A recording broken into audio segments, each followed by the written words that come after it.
CCTV camera ছাড়াই 7টি বুথে চলল ভোট গ্রহণ পর্ব।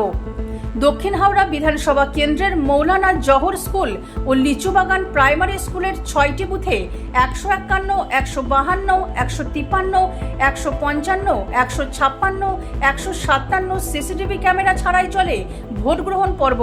সোমবার সকাল থেকে একাধিকবার হাওড়া জেলা নির্বাচন আধিকারিকের ফোনে, হোয়াটসঅ্যাপে, এমনকি ইমেল মারফত অভিযোগ জানানো হলেও কোনো রকম পদক্ষেপ নেওয়া হয়নি বলেই অভিযোগ হাওড়ার বিজেপি প্রার্থী ডাক্তার রথীন চক্রবর্তীর। এমনকি দেখা যায় দিনের শেষে এই সবকটি বুথে প্রায় 90% ভোট পড়েছে। সেই ক্ষেত্রে তিনি মনে করছেন উক্ত সমস্ত বুথে অসাংবিধানিক কার্যকলাপ হয়েছে। তাই তিনি রাজ্য নির্বাচন কমিশনের দৃষ্টি আকর্ষণ করার জন্যই সোমবার রাতে এই সাংবাদিক সম্মেলন করেন।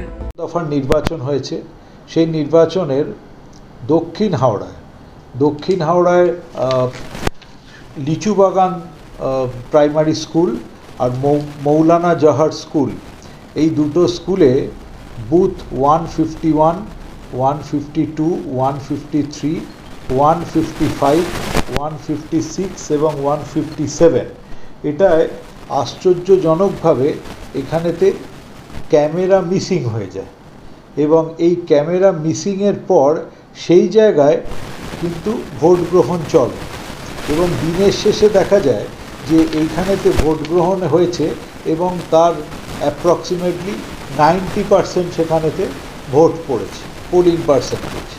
তাই এই যে আনন্যাচারাল ভোটিং হলো এবং ক্যামেরার কভারিং ছাড়া, এটা হচ্ছে সম্পূর্ণভাবে একটা সংবিধান বিরোধী কাজ এখানেতে হয়েছে।